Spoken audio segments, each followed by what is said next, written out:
अस्सलामु अलैकुम वरहमतुल्लाहि वबरकातुह। सवाल ये पूछा गया है कि फर्ज से पहले जो सुन्नतें पढ़ी जाती हैं, अगर किसी वजह से वो सुन्नत छूट जाए तो उन सुन्नतों को हम कब पढ़ेंगे। ये बहुत अहम मसला है। हमारे बहुत सारे साथियों के साथ ये मसला पेश आता है और नहीं जानते हैं, तो इसके लिए इस वीडियो को आप ध्यान से सुनकर मसले को सही तरीके से समझ लें। याद रखिए कि ज़ोहर, असर, इशा और फज्र, इन चार नमाजों में फर्ज की जमात से पहले सुन्नत पढ़ते हैं, जिसमें से ज़ोहर की जो 4 रकात सुन्नत है, फर्ज से पहले वो सुन्नत मुअक्कदा है। और इसी तरह फज्र में जो 2 रकात फर्ज से पहले पढ़ते हैं वो भी सुन्नत मुअक्कदा है।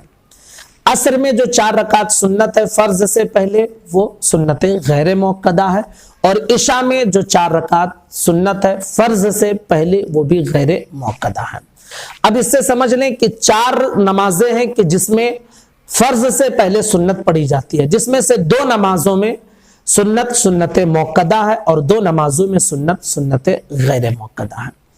अगर ज़ोहर की सुन्नत आपने नहीं पढ़ी और जमात खड़ी हो गई है, तो अब ऐसी सूरत में आपके लिए ये हुक्म है कि आप फर्ज में शामिल हो जाएं और फर्ज के बाद जो 2 रकात सुन्नत और 2 रकात नफल है उसको आप पढ़ लें।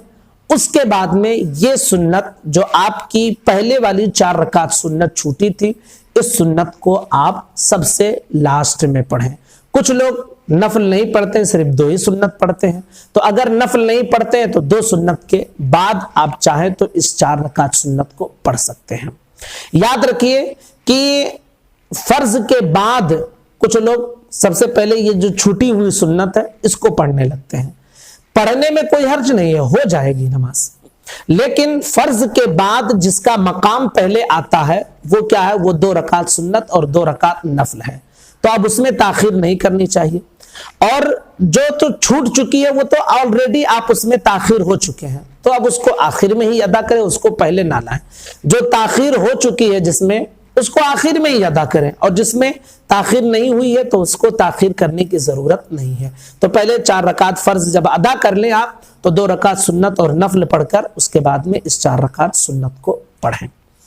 असर का मसला ऐसा है कि असर में जो सुन्नत है वो सुन्नत गैर मुअक्कदा है, तो फर्ज के बाद इसको पढ़ने की जरूरत नहीं है, क्योंकि इस सुन्नत को बारे में हुक्म है कि अगर वक्त है और आप पढ़ना चाहते हैं तो पढ़ लें।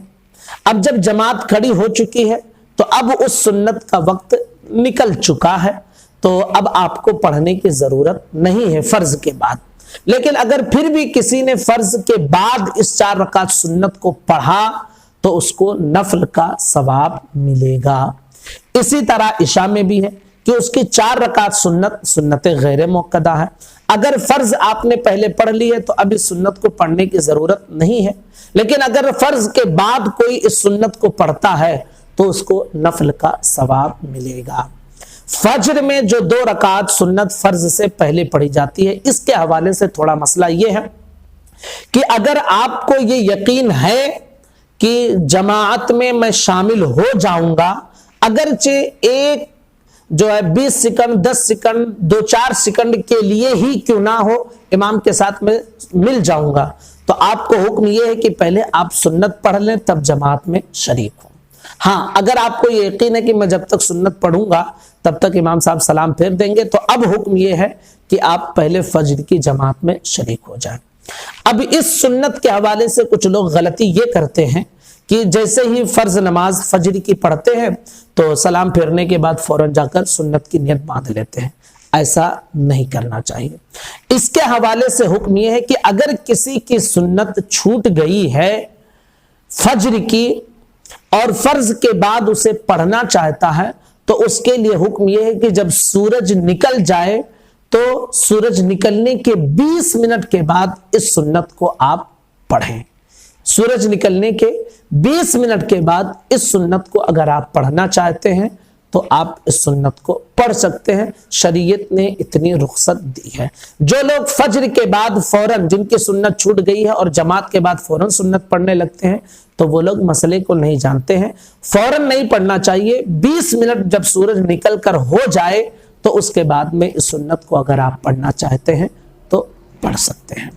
امید کرتا ہوں کہ پورا مسئلہ آپ کی سمجھ میں آ گیا ہوگا۔ گزارش ہے اپنے تمام ساتھیوں تک کلپ کو پہنچائیں، ہمارے چینل کو سبسکرائب کریں، دوستوں کو بھی جوڑیں تاکہ ہم دینی معلومات آپ تک پہنچاتے رہیں۔ السلام علیکم ورحمۃ اللہ وبرکاتہ۔